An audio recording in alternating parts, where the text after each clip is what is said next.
What do we mean by the good life? Living the good life can be broadly defined as a person living with values like kindness, honesty, and generosity. We can also include the experience of enjoyment and pleasure through not just material comfort, but with meaningful activities, relationships, and personal growth. Hopefully, your work can be fulfilling on a good day too. The good life also includes truth, beauty, and goodness, which are words we don't often hear together these days, but are key elements for our purposes. Philosophers have had much debate over millennia about what constitutes living well, and psychologists more recently too. The good life is greatly enabled by economic freedom. People aren't worried about their employment prospects or the industry they are working in being regulated out of existence or their role replaced by AI.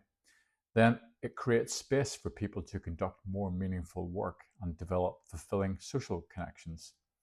To be clear, the good life is utterly incompatible with socialism. Why is that?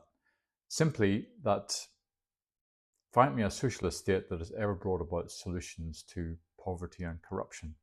In fact, socialism accelerates national ruin, as Argentina showed in the 20th century when it went from being one of the richest countries in the world in the early 1900s to a basket case over the course of a century through its embrace of socialism. We also include beauty and the appreciation of art, nature, and architecture when we discuss the good life. This isn't all about money and economic activity. We can even allow play. Does this mean we spend all our spare time wandering around art galleries and climbing mountains? Not quite, but I remember being prompted some years back to look up more as I walked the streets of London around for work and just commuting. And I recollected how I had been walking past St Mary Woolnoth Church on Lombard Street for years, and I hadn't noticed it before. It was designed by architect Nicholas Hawksmoor and opened in 1727. And when I looked up, I found it to be an objectively beautiful sight to behold with its majestic, flat-topped English Baroque style turrets. We need to make the effort to experience beauty, and it shouldn't just be confined to when we take a hike to an historic monument on a summer holiday. It means going out to a forest at the weekend instead of watching videos online or being on social media.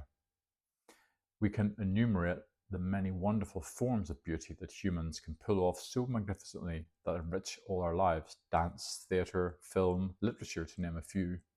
The awe of looking up at the dome of St. Paul's Cathedral from the inside can make you feel very small, but you're looking up at something greater than yourself, with your soul being directed towards the heavens and the Creator. We can be left stunned at the stories of human nature in a West End play or in a John Steinbeck novel. The appreciation of beauty and its study, if one is so inclined, are not the exclusive domain of critics and lovies. Anyone can enjoy and value the innate qualities of beauty we experience when art, architecture, and nature move us from the everyday experience to metaphysical values: being, unity, goodness, and truth, for example. Or, put by philosophers another way, the good, the beautiful, and the true. As philosopher Edmund Burke put it with such flourish, beauty demands no assistance from our reasoning. Even the will is unconcerned. The appearance of beauty as effectually causes some degree of love in us, as the application of ice or fire produces the ideas of hot or cold. Beauty simply is and doesn't need an explanation. John Stuart Mill, after describing how freedom of speech and thought are great assets for living the good life in his book On Liberty, described what he sees as the cultivation of a well-developed person. It is not by wearing down into uniformity all that is individual in themselves, but by cultivating it and calling it forth within the limits imposed by the rights and interests of others, that human beings become a noble and beautiful object of contemplation. And as the works partake the character of those who do them, by the same process, human life also becomes rich, diversified, and animating. Wrapping this up, free markets and a free society go hand in glove and act as enablers for the good life. This does not imply that truth, beauty, and goodness will make everything a bed of roses, but aspiring to something more than purely the material world is both enriching and enjoyable.